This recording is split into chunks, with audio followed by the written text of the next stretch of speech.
لا الہ الا اللہ لا الہ۔ تو تین باتوں پر عمل کرو۔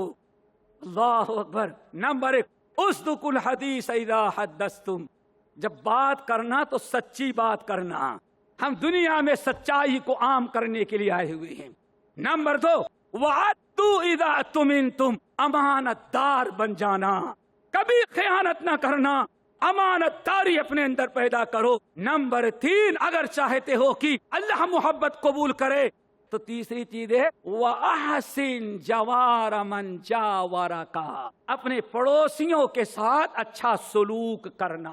یہ تین باتیں کرو گے تب تو محبت سچی ہوگی، اور یہ محبت اللہ قبول کرے گا، اور اس کے بدلے اللہ تم کو اپنا محبوب بنائے گا۔ میرے بھائیو، امن کیسے قائم ہوگا کہ محبت تو کی جا رہی ہے لیکن نبی کی اطاعت کے بغیر؟ میرے بھائی، یہ ساری چیزیں جو محبت کو تم نے اپنایا ہے، اس سے اللہ تعالیٰ قبول نہیں کرے گا۔ اللہ ہم سب کو عمل کے توفیق نصیب فرمائے۔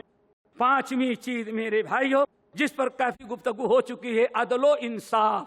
شیخ عبدالہادی اللہ ان کو جزائے خیر دے، بڑی مثالیں دی تھیں۔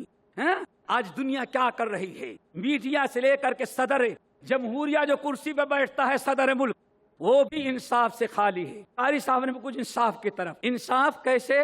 بس ایک حدیث ابن ماجہ کی، مسند ابو یعلا کی اور طبرانی کی، حضرت جابر بن عبداللہ رضی اللہ تعالیٰ عنہ، دنیا میں امن و امان کبھی قائم نہیں ہو سکتا جب تک کہ قرآن کے مطابق عدل و انصاف ہمارے دنیا میں نافذ نہ ہو جائے۔ عدل و انصاف اپنے نفس کے خلاف، اپنی ذات کے خلاف، اپنی پسند کے خلاف، اپنے اقربا کے خلاف، انصاف ہے۔ نبی علیہ الصلوۃ والسلام بیٹھے ہوئے ہیں، حضرت جابر بن عبداللہ کہتے ہیں حبشہ کے مہاجرین پلٹ کر کے آئے ہوئے تھے۔ آپ نے فرمایا، لوگو الا تحدثونی باعاجیب ما رأیتم، حبشہ میں تم لوگوں نے سب سے بڑی حیرت ناک چیز کیا دیکھی، بتا سکتے ہو؟ فقال فتیۃ منہم، جو نوجوانوں کی ٹیم تھی مہاجرین کھڑی ہو، یا رسول اللہ بلا، ابھی آپ کے سامنے سب سے عجیب و غریب چیز ہم بتائیں گے۔ فرمایا کیا ہے؟ کہنے لگے کہ ہم لوگ بیٹھے تھے، ایک بوڑھی عورت ایک مٹی کا گھڑا سر پر رکھے ہوئے آ رہی تھی، اور وہ بھی عیسائیوں کے کسی عالم کی بیوی تھی، چلی جا رہی، اور ایک حبشی نوجوان آیا، اس کے موڈے پر پیچھے سے اتنے زور سے مارا اس لفنگے نے کہ بوڑھی عورت کا گھڑا تو دور گرا، ٹوٹ گیا، اور بیچاری گھٹنے کے بل وہ بیٹھ گئی، گر گئی۔ پیچھے پلٹ کر کے دیکھی تو وہ ظالم لڑکا ہنس رہا ہے، مذاق اڑا رہا ہے۔ عورت بیچاری آگے دیکھتی پیچھے دیکھتی، کوئی مدد کے لیے نہیں پہنچ رہا ہے، کیوں؟ غریب ہے۔ نوجوان نے کہا یا رسول اللہ، اس عورت نے کہا اے نالائق، تو نے میرے ساتھ ظلم کیا، آج اس مین راستے پر تو میرا مذاق اڑا رہا ہے، میرا نقصان کیا، اور کوئی تجھ سے پوچھنے والا نہیں، کوئی میرا حق دلانے والا نہیں، لیکن یاد رکھ آج میں تنہا ہوں اور تو اپنے ساتھیوں کے ساتھ ہے۔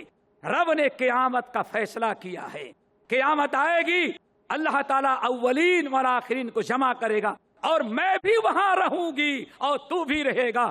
اس وقت اللہ تعالیٰ کے سامنے میں تیرا دامن پکڑوں گی۔ یہ کہہ کر کے وہ بیچاری واپس چلی گئی، کھڑا وہ ٹوٹ گیا، زمین پر پڑا، واپس گئی۔ حضرت جابر بن عبداللہ کہتے ہیں نبی علیہ السلام نے واقعہ سنا، فرمایا لوگو صداقت صداقت، بوڑھی عورت نے صحیح کہا، لیکن سن لینا، کیف یقدس اللہ قوما، کیف یقدس اللہ قوما، اس قوم کو اللہ تعالیٰ کب دنیا میں عروج و ترقی دے گا، اس قوم کو کب امن و امان اللہ تعالیٰ نصیب کرے گا، کب وہاں سکون کی زندگی لوگ گزاریں گے؟ جس معاشرے میں مظلوموں پر، ضعیفوں پر ظلم ہو اور طاقتور لوگ مظلوم کا بدلہ نہ دلا سکیں۔ میرے بھائیو، اتنا یاد رکھنا، ہمیں عدل و انصاف قائم کرنا ہے۔ اللہ اکبر۔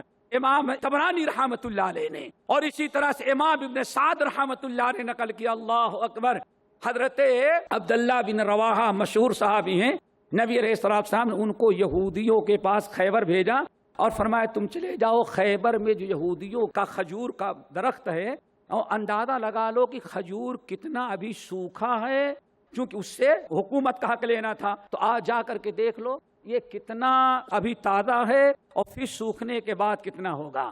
اس کو کہا جاتا تخریص۔ تو صحابی عبداللہ بن رواحہ جاتے تھے ہمیشہ اور نوٹ کر لیتے، ابھی درخت پر لگا ہوا کھجور تقریباً 5 کنٹل ہیں اور سوکھنے کے بعد یہ 3 کنٹل بنے گا.